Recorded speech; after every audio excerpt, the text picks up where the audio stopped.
신명기는 이스라엘이 광야 생활을 거의 끝날 무렵에 요단 동편 땅을 정복한 후에 요단강을 건너서 가나안을 정복하러 가야 되는데 그 시기에 모세가 행한 고별 설교라고 할 수 있습니다. 그래서 전체적인 내용은 세 가지 설교가 모아져 있다고 보는데요. 첫 번째로는 출애굽 여정을 회고하는 내용들이 1장부터 4장까지 기록이 되어 있고요. 두 번째는 5장부터 26장까지 율법에 대한 체계적인 요약입니다. 그리고 세 번째는 미래의 순종을 촉구하는 당부의 메시지가 있고, 마지막으로는 지도자 교체, 그러니까 여호수아에게 지휘권을 넘겨주는 거잖아요. 지도자 교체와 또 모세가 생을 마감하는 것들이 기록이 되어 있습니다. 그래서 이 중에서 우리가 오늘 다룰 내용은 첫 번째에 해당되겠죠. 첫 번째고, 이 첫 번째 내용도 좀 나눠보면요. 출애굽 여정을 회고하는 데 있어가지고 우선 가나안 정복을 위한 출애굽이잖아요. 그래서 출애굽 1세대가 애굽에서 나와서 가나안 정복을 준비를 했고, 그때 행정 조직과 사법 조직을 정비하는 내용들이 회고가 되어 있고요. 천부장과 백부장과 50부장 이렇게 지휘관들을 세우는 거잖아요. 그리고 가데스 바네아에서 정탐을 했는데 그때 하나님께 이스라엘 이 백성들이 반역을 하잖아요. 그 사건이 기록되어 있습니다.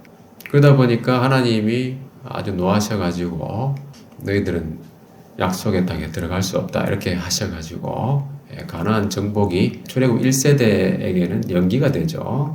그런 내용이 기록되어 있고요. 그 다음에 38년간의 광야 생활을 끝내고 다시 이제 가나안 정복 준비를 하는 거죠.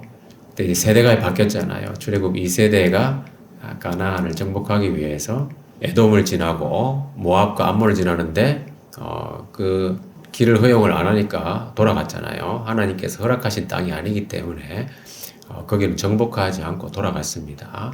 그리고 요단 동편 땅을 점령을 했죠. 정복하고 땅을 분배했고요.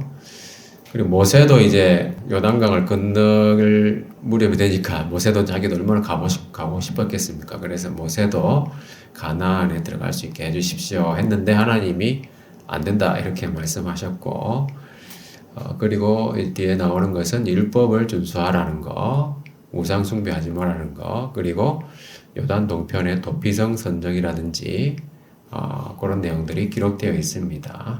그래서 오늘 우리가 읽었던 부분은 3분의 2 정도 되는 지점에 있는 이 부분이 되겠죠. 그래서 이 부분에 대해서 이야기를 하는데요. 자, 우리가 구약 성경에서 출애굽으로부터 광야 생활 그리고 가나안 정복이라고 하는 이 굵직굵직한 사건들이 있잖아요. 이 사건들을 우리는 어떤 관점에서 바라봐야 하느냐 하는 겁니다. 이게 우리하고 무슨 상관이 있습니까? 그 얘기죠. 구속사적인 관점에서 바라볼 때 우리에게 의미가 있는 거잖아요. 그래서 출애굽으로부터 광야 생활을 거쳐서 가나안 땅에 들어간다고 하는 것은 우리의 구원의 모형입니다. 그래서 죄의 종살이로부터 해방되어서 하나님의 나라에 들어가는 것이죠. 궁극적인 새 하늘과 새 땅, 그 하나님 나라에 들어가는 것이죠. 그래서 오늘 본문의 말씀을 통해서 하나님이 이스라엘에게 약속하신 땅, 그것을 적용의 관점에서 바라보고 신약적인 의미 그리고 영적인 의미를 한번 살펴보도록 하겠습니다. 이스라엘이 가나안에 들어가는 것이 과연 우리에게 어떤 의미인가? 우리에게 약속하신 땅, 약속하신 기업은 어떤 영적인 의미가 있느냐 하는 것이죠. 첫 번째로는 안식할 곳이라는 겁니다. 자, 오늘 본문의 20절 말씀을 보시면은 여호와께서 너희에게 주신 것 같이 너희 형제에게도 안식을 주시리니 이렇게 말씀하셨잖아요. 가나안을 기업으로 주시는 것은 안식을 주시는 것이다. 이렇게 말씀하는 겁니다. 자, 안식이 뭡니까, 여러분? 안식이라고 하는 것은 누아흐라고 하는 건데 쉬는 것을 말하는 거죠. 그리고 이 안식이라고 하는 원어의 의미는 정착하다, 머무르다라고 하는 의미가 있습니다.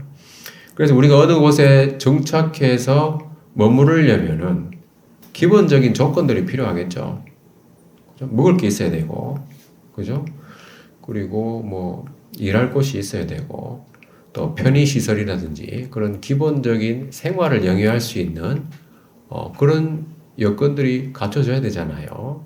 그래서 그런 이제 의미에서 정착해서 쉬는 곳인데, 한번 생각해 보세요. 광야라고 하는 곳은 정착할 만한 곳은 아니잖아요. 그죠? 예, 그게 바로 우리가 살고 있는 이 세상이잖아요. 광야는 지나가는 거죠. 나그네라서 지나가는 겁니다. 거기는 마실 물을 구하기도 참 힘들었잖아요. 이스라엘 백성들이 행군하다가 지쳐가지고 항상 원망하고, 그래서 하나님이 기적적으로 물을 공급해 주시기도 하시고, 뭐 그랬었는데, 그게 정착할 만한 곳이 아니다. 근데 우리가 지금 지내고 있는 곳은 어떻습니까? 참 안식할 만한 곳이지 않습니까? 예. 제가 금천구에 살 때, 그때는 좀 넓은 집에 살았거든요. 그리고 좀 한적하기도 하고, 주변에 이렇게 산책할 만한 곳도 있고 조용하고, 그래가지고 야, 너무 좋은 곳이다. 정말 여기 정착해가지고 저희가 이제 농담처럼 하는 얘기가 뭐냐 하면 주님 오실 때까지 여기 살아야 되겠다. 예, 그런 말을 하기도 했었어요. 예, 근데 그게 우리 뜻대로 안 되잖아요. 그죠? 이 흑석동으로 하나님께서 보내셨잖아요. 그죠? 자, 여기 와보니까 또 너무 좋습니다. 또 편의시설도 너무 가까이 있고요. 저희 아파트 같은 경우는 건물 내에 마트도 있고, 뭐, 여러 가지 병원도 있고, 약국도 있고, 다 있더라고요. 그래서, 금천구에 있을 때는 뭐 한 2, 30분 걸어서 가든가 아니면 차를 타고 가든가 했어야 될 그런 거리를 아주 뭐 5분 내에 다 처리할 수 있으니까 너무나 감사하죠. 여기가 그럼 우리가 안식할 곳인가? 또 그것도 아니잖아요. 그죠? 그 진정한 안식의 장소는 뭐겠습니까? 최종적으로 정착해서 쉴 곳이죠. 예, 최종적인 종착지, 거기가 바로 안식할 곳이라고 할 수 있는 겁니다. 우리 인생은 잠깐 머무르는 거잖아요. 예, 나그네라고 하는 것을 잊어버리면 안 됩니다. 우리 인생의 최종적인 종착지가 어딘가, 이것을 생각해야 된다는 거죠. 그것을 다르게 표현하면 뭐겠습니까?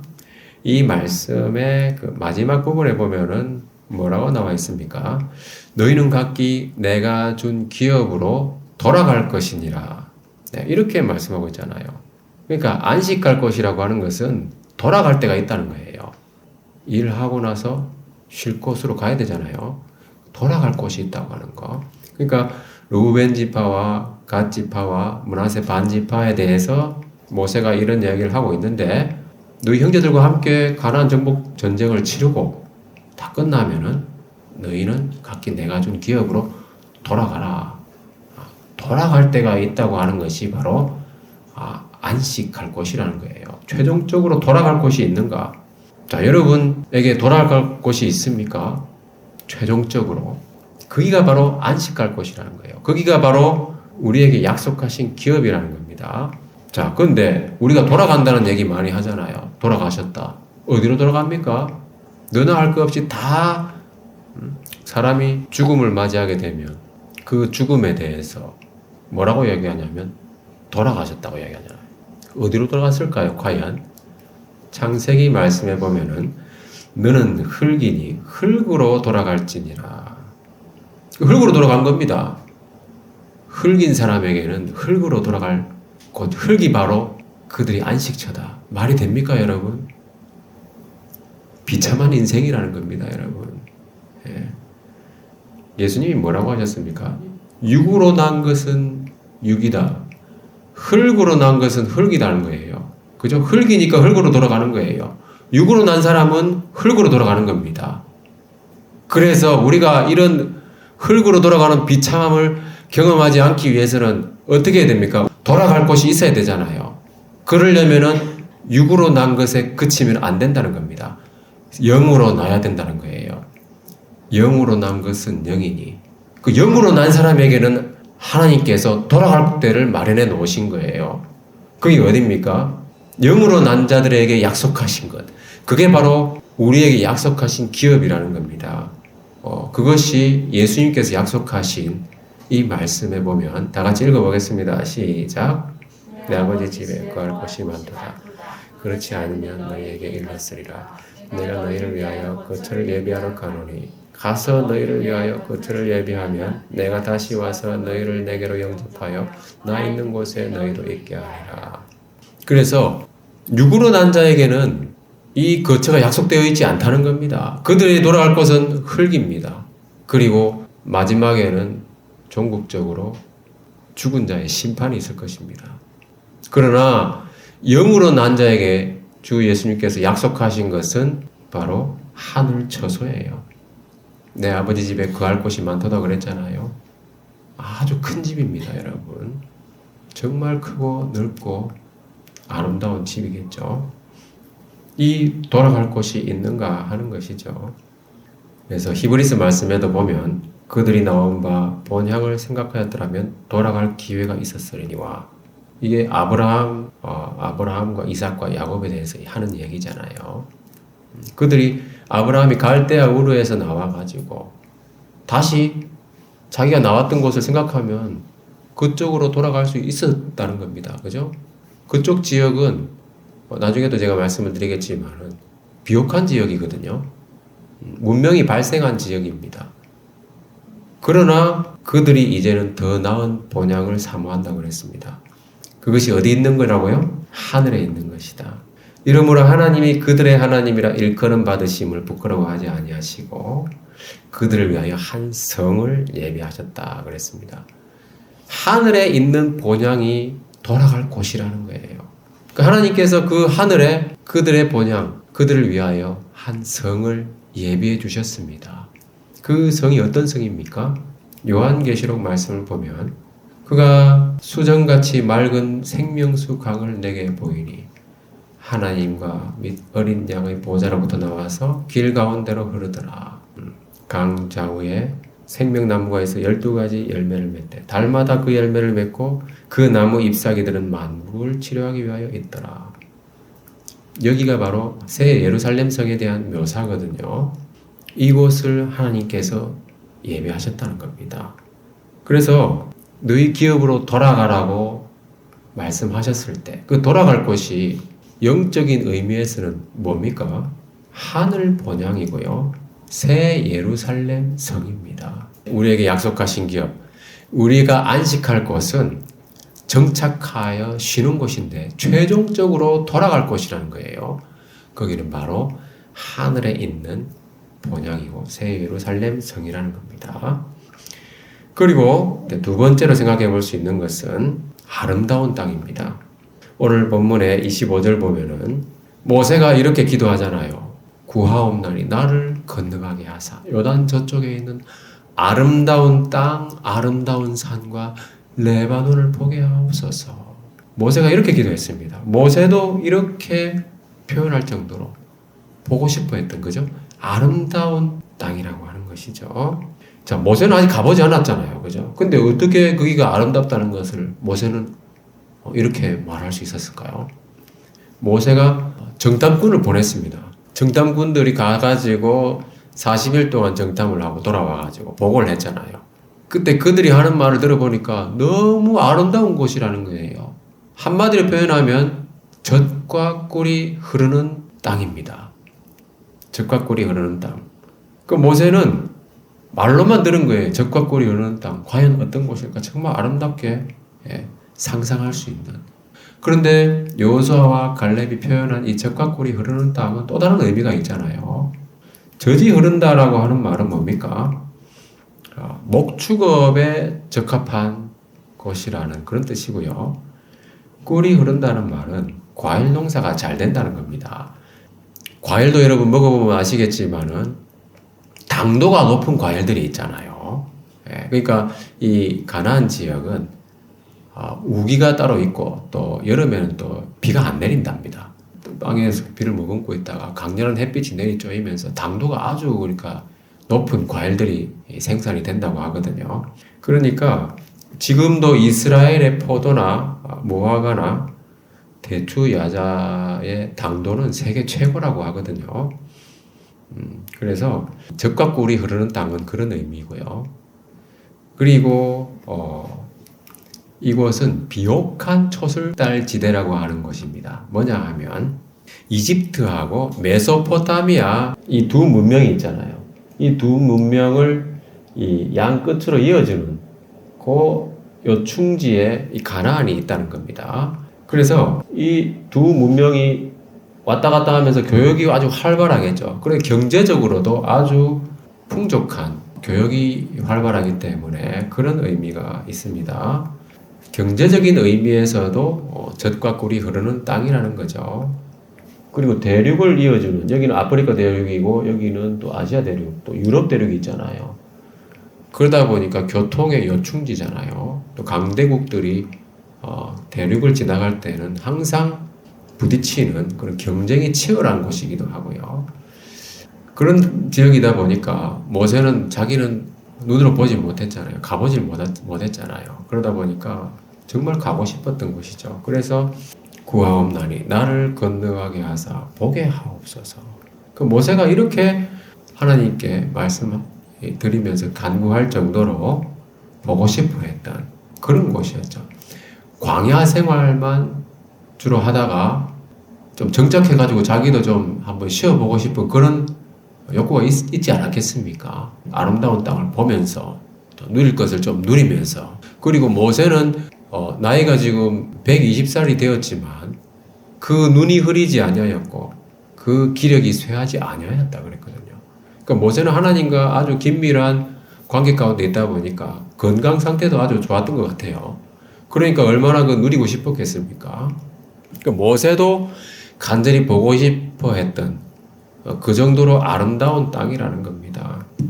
광야와 비교할 수 없는 가나안 땅이잖아요. 그 영적인 의미에서는 어떻게 생각해 볼 수 있겠습니까?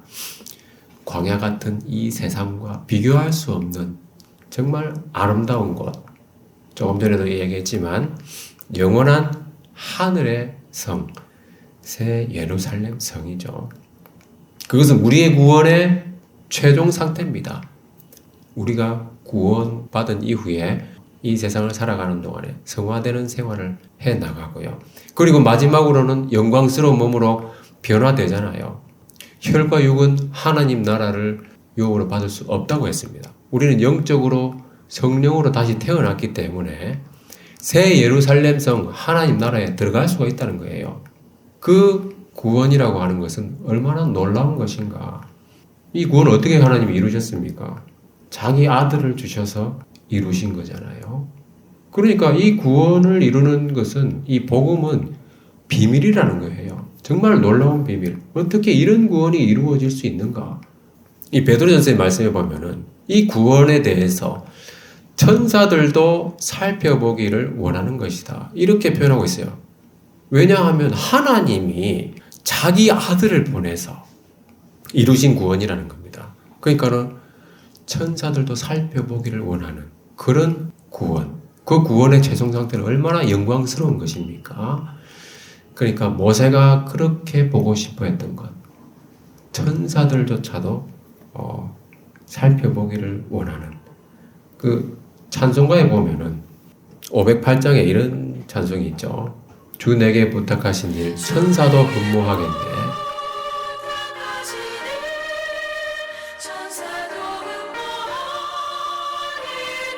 그죠? 우리는 지금 말로만 듣는 거잖아요.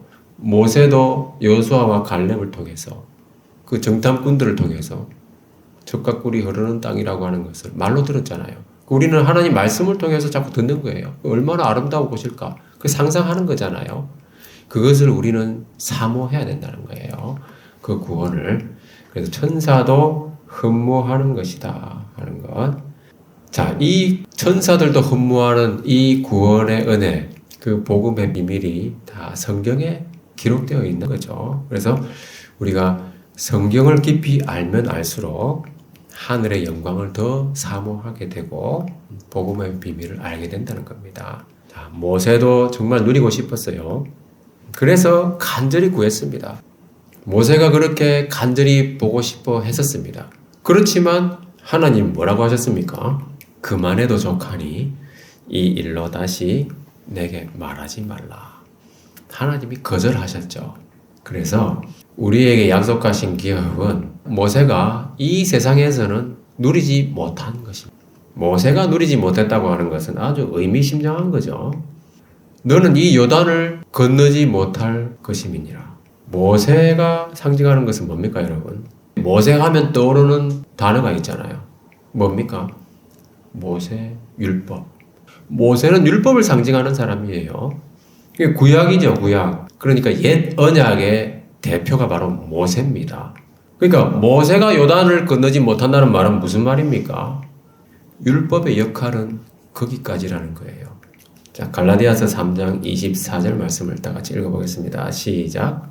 이같이 율법이 우리를 그리스도께로 인도하는 초등교사가 되어 우리로 하여금 믿음으로 말미암아 의롭다함을 얻게 하려 합니다.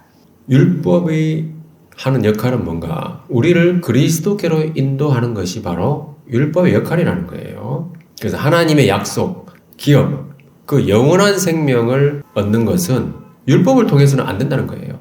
그 율법을 통해서 우리가 얻는 건 뭡니까? 죄를 깨닫는 거잖아요. 그러니까 나는 죄인이구나, 나는 어쩔 수 없구나, 연약하구나, 부족하구나, 그런 존재인 것을 깨닫고 예수님을 믿어서 의롭다 하심을 얻는 거잖아요. 이게 바로 율법의 역할입니다. 그래서 율법은 의롭다 하심을 얻지 못한다고 하는 그 한계가 있는 거잖아요. 적용의 관점에서 보면은 율법적인 종교 생활을 통해서는 결코 누릴 수 없는 것이 바로 안식, 참된 안식, 구원의 은혜라는 거예요. 모세는 요단강을 건너가지 못한다고 했잖아요. 그럼 누가 건너갑니까? 누가 들어갑니까? 가나안 땅에 28절 말씀에 보면은 여호수아에게 명령하고 그를 담대하게 하며 그를 강하게 하라. 왜냐하면 그는 이 백성을 거느리고 건너가서 내가 볼 땅을 그들이 기업으로 얻게 하리라. 이렇게 말씀하셨어요. 자, 조금 전에 율법의 역할이 뭐라고 했습니까? 율법의 역할은 우리를 그리스도께로 인도하는 거라고 했잖아요. 율법을 전해준 그 모세의 마지막 역할은 뭡니까? 여호수아에게 지휘권을 넘기는 겁니다. 자, 그래서 이스라엘 백성을 약속하신 기업으로 인도하는 지도자는 바로 여호수아죠. 자, 여호수아가 그래서 가나안 정복자가 되는 겁니다. 자, 여호수아는 히브리어로 여호수아죠. 근데 이것을 헬라어로 바꾸면 어떻게 됩니까? 이걸 읽어보면은 예수스 하는데 조금 빠르게 읽으면 예수입니다. 그죠? 여호수아의 헬라어 이름이 예수잖아요. 그러니까 뭡니까? 결국은 우리에게 약속하신 기업, 우리가 안식할 그 아름다운 땅으로 이끄시는 분은 바로 예수님이라는 거예요. 자, 영적인 의미에서 그래서 참된 안식은 예수님 안에 가능한 것이다. 수고하고 무거운 짐진 자들은 다 내게로 오라고 그랬어요. 예수님께서 참된 안식을 주시는 겁니다. 자, 이 말씀 잘 보세요. 어떻게 할 때 쉼을 얻는다고 했습니까? 어떻게 할 때 우리가 참된 안식을 얻을 수 있습니까? 예수님이 다 내게로 오라. 내가 너희를 쉬게 하리라. 그랬잖아요. 예수님한테 가야 쉼을 얻는 거잖아요. 자, 좀 더 구체적으로 말하면 뭡니까? 그냥 간다고 되는 게 아니고 내게 와서, 그죠? 나의 멍에를 메고 내게 배우라. 멍에를 맨다고 하는 것은 약간의 거룩한 부담을 짊어지는 거예요. 그죠? 그리고 배워야 되는 겁니다. 그러면 너희 마음이 쉼을 얻으리니. 자, 그래서 주님께 배울 때 쉼을 얻는다고 그랬습니다. 복음의 말씀을 배우는 것, 성경을 공부하고 암송하고 또 읽고 묵상하면서 생활에 적용하고, 이게 배우는 거거든요. 종교 생활하고 다른 거예요. 율법적인 종교 생활로는 이 참된 안식을 경험할 수가 없습니다. 그게 바로 율법의 한계예요. 종교 생활은 의무감에서 하는 거잖아요. 그리고 형식적으로 하는 겁니다. 그것은 참된 예배가 아닙니다. 종교 생활은 하면 할수록 짐이 되는 거예요. 쉼이 없어요. 그러나 신앙생활은 뭡니까? 자발적으로 하는 거죠. 좋아서 하는 겁니다. 그리고 형식적인 것이 아니라 영적인 것이고 참된 예배라고 할 수 있어요. 그래서 시간을 내어서 그게 바로 뭡니까? 뭔가 투자를 해야 되잖아요. 시간과 돈과 뭔가 노력을 투자하는 겁니다. 그러면서 그게 바로 멍에를 매는 거잖아요. 그러면서 배우는 생활. 그런 생활을 통해서 쉼을 얻을 수 있다 하는 거죠. 그래서 이것은 또 영적인 의미에서 바로 그리스도 안에 거할 때 얻어서 누리는 것이다. 그리스도 안에 거한다고 하는 것은 뭡니까? 결국 그리스도 안에서 쉰다고 하는 것. 그리스도 안에 정착한다고 하는 것. 그리스도 안에 있는 모든 아름다운 것을 누리는 것이죠. 이 말씀, 27절 말씀을 다시 보면은 너는 눈을 들어서 동서남북을 바라고 내 눈으로 그 땅을 바라보라. 모세는 들어가지 못하고요. 멀리서 바라만 봤어요. 이게 바로 모세의 한계라는 거예요. 들어갈 수 없다는 겁니다. 그런데 이것은 모세뿐 아니라 구약시대의 모든 우리의 그 믿음의 선배들의 한계였어요. 그들은 멀리서 바라만 볼 수밖에 없었다는 겁니다. 그리스도께서 오시기까지는 멀리서 바라만 보는 거예요. 그래서 히브리서 말씀에도 보면은 다 같이 읽어보겠습니다. 시작.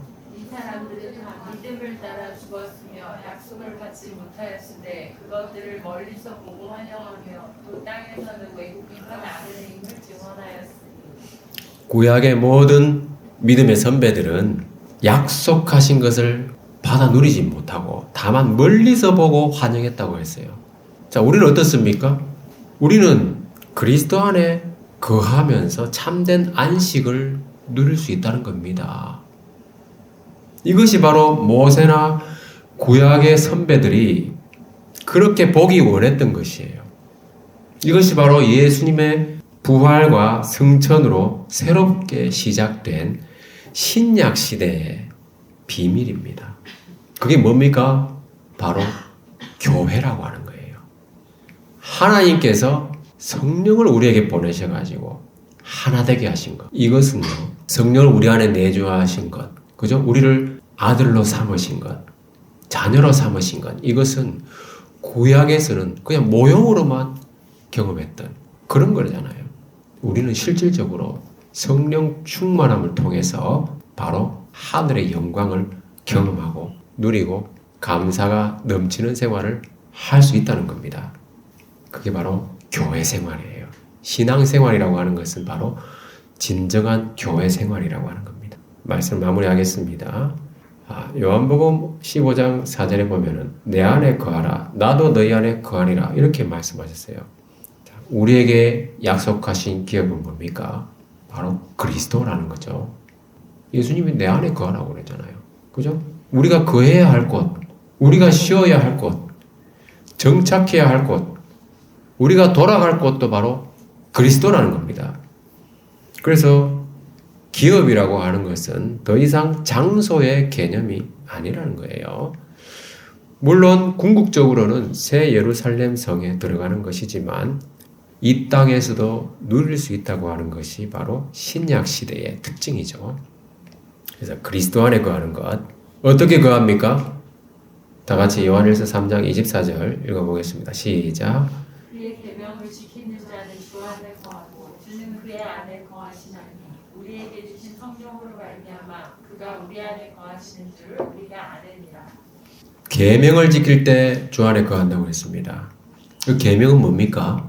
계명은 바로 서로 사랑하는 거예요. 이를 통해서 성령 안에서 누리게 되는 하늘의 안식. 이것이 바로 참된 행복이다. 자, 성령 안에서 누린다고 하는 것은 결국은 뭐냐 하면 그리스도의 몸된 교회, 하나님의 가족 공동체 안에서 서로 사랑하고 섬기는 거예요. 이것이 바로 우리에게 약속하신 기업이고요. 이것이 바로 이 땅에서 누리는 하나님 나라고요. 그 하나님 나라 백성들, 가족 공동체, 그 안에서 우리는 사랑함으로써 이것을 경험하고 누린다는 거예요. 사랑은 영원하다고 그랬잖아요. 그죠? 새 예루살렘 성에 우리가 다 가게 될 거잖아요. 그때까지 견디고 남아있는 것은 바로 사랑이잖아요. 사랑은 영원합니다. 결코 사라지지 않는다고 하는 거예요. 그래서 2024년에도 그리스도 안에서 날마다 사랑이 더 커가는 갑진년 되시기를 주님의 이름으로 축원합니다.